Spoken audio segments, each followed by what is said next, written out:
আসসালামু আলাইকুম, welcome to rose kitchen. আজকে বানাবো মুগ ডাল দিয়ে একদম নতুন একটা রেসিপি। আর রেসিপিটা তৈরি করা খুবই সহজ। তোমরা আগে কোনো দিন খেয়েছো কি জানি না, তবে একবার বাড়িতে বানিয়ে খেয়ে দেখো, গরম গরম ভাতের সঙ্গে মজা লাগবে। এসো তাহলে দেখে নাও পুরো রেসিপিটা কিভাবে বানিয়ে নিই। আমি এখানটায় 1 কাপ মুগ ডাল 8 ঘন্টা ভিজিয়ে রেখেছিলাম। আর ডালটাকে ভালো করে ধুয়ে পরিষ্কার করে নিয়ে তারপরে ভিজিয়ে রাখবে। আমি পানিটা ছেঁকে নিলাম, দিয়ে একটি মিক্সিং জারে দিয়ে দিচ্ছি। মুগ ডালটাকে প্রথমে বেটে নিব। পুরো রেসিপিটি দেখতে থাকো, অনেক টিপস আছে। মুগ ডালটাকে মিক্সিং জারে দিয়ে অল্প পরিমাণে একটু পানি দিয়ে দিলাম। আর পানিটা খুব বেশি দিবে না, তাহলে মুগ ডালটা বেশি নরম হয়ে যাবে, বাটাটা নরম হয়ে যাবে। দেখো বাটা হয়ে গিয়েছে, একটি বাটিতে ঢেলে নিলাম, দিয়ে সাইডে রেখে দিলাম। পরের স্টেপে চলে গেলাম। চুলাতে কড়াই বসিয়ে দিলাম আর পরিমাণ মতো সরিষার তেল দিয়ে দিলাম। তেলটা গরম হয়ে আসলে হাফ টিস্পুন কালো সরিষা দিয়ে দিলাম। একটু চটপট করে ফুটে উঠলে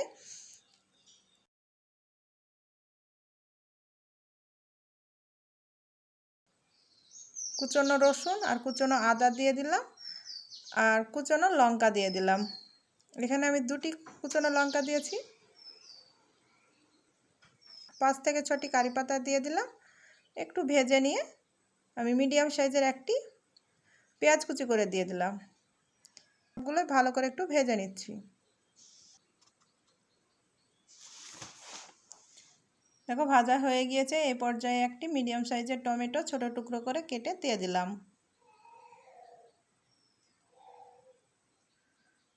একটু নাড়াচাড়া করে নিয়ে লবণ দিয়ে দিলাম।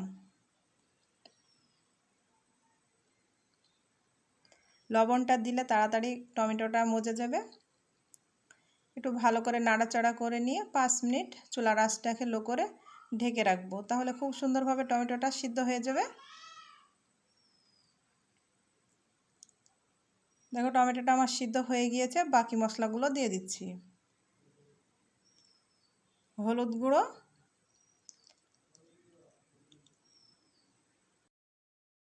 কাশ্মীরি লঙ্কা গুঁড়ো, ধনিয়া গুঁড়ো, জিরা গুঁড়ো।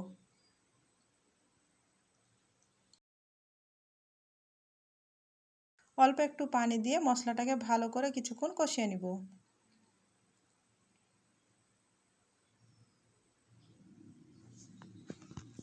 তোমরা অনেক ধরনের মুগ ডালের অনেক রেসিপি খেয়েছো, কিন্তু এই নতুন রেসিপিটা একবার বাড়িতে বানিয়ে গরম গরম ভাতের সঙ্গে কিংবা রুটির সঙ্গে খেয়ে দেখো, খুবই মজা লাগবে খেতে।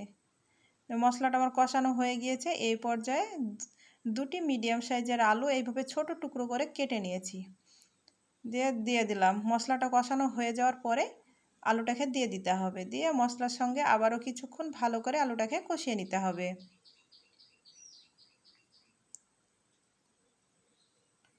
দেখো কষানো হয়ে গিয়েছে। এই পর্যায়ে ঝোলটা দিয়ে দিচ্ছি। আর ঝোলের পরিমাণটা একটু বেশি দিয়ে দেবে, কেননা এইখানটা আলু সিদ্ধ হবে আর বড়াগুলো এই ঝোলেই তুলে নিতে হবে।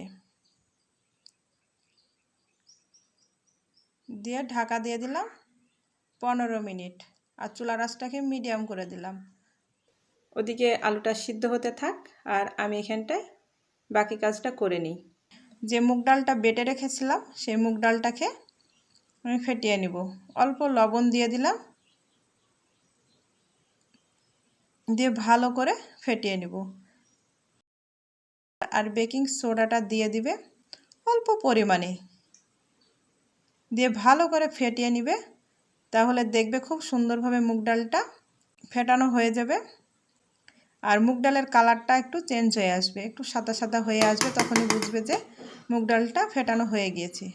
দেখো আমার মুগ ডালটা ফেটানো হয়ে গিয়েছে। এইভাবে বড়াগুলো তুলে নিতে হবে।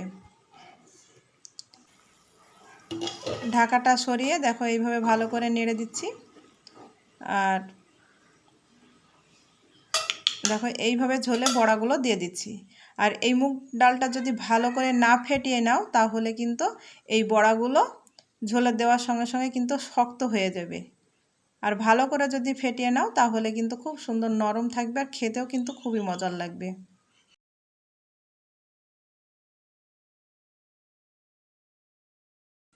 এক এক করে বড়াগুলো দেখো দিয়ে দিচ্ছি আর কতটা সুন্দর লাগছে আর ভেসে উঠেছে দেখো, কত সুন্দর ভাসছে দেখো।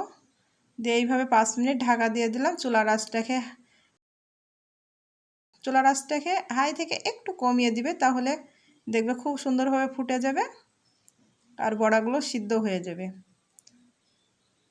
5 থেকে 10 মিনিট পর দেখো ঢাকাটা সরিয়ে নেড়ে দিচ্ছি আর কতটা সুন্দর হয়েছে দেখো। তোমরা এইভাবে বড়াগুলো তেলে না ভেজে সরাসরি ঝোলে দিয়ে বড়াগুলো বানিয়ে গরম গরম ভাতের সঙ্গে এই রেসিপিটা পরিবেশন করো, খেতে কিন্তু মজা লাগবে। দেখো এইভাবে ভালো করে একবার নাড়াচাড়া করে দিয়ে আবারও ঢাকা দিয়ে দিলাম 15 মিনিট। আর চুলার আঁচটাকে এই পর্যায়ে মিডিয়াম করে দিতে হবে, মিডিয়াম আঁচে আস্তে আস্তে হবে। 15 মিনিট পর ঢাকাটা সরিয়ে দেখো আমার হয়ে গিয়েছে। এই পর্যায়ে গরম মশলা গুঁড়ো দিয়ে দিলাম, একটু হালকা করে নেড়ে দিচ্ছি। আর ঝোলটাও দেখো কতটা ঘন হয়ে গিয়েছে। এই পর্যায়ে লবণটা একটু চেক করে নিবে, লবণটা যদি কম থাকে তাহলে দিয়ে দিবে। আমার হয়ে গিয়েছে। এই পর্যায়ে কিছুটা ধনিয়া পাতা কুচি ছড়িয়ে দিলাম। চুলার আঁচটাকে বন্ধ করে ঢাকা দিয়ে 10 মিনিট রেখে দেব।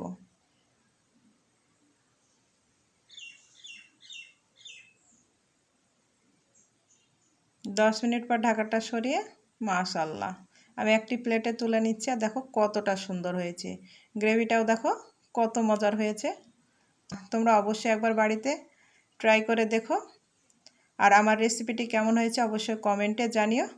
আর রেসিপিটি ভালো লাগলে একটি লাইক করে দিও। চ্যানেলে নতুন হয়ে থাকলে চ্যানেলটিকে সাবস্ক্রাইব করে দিও।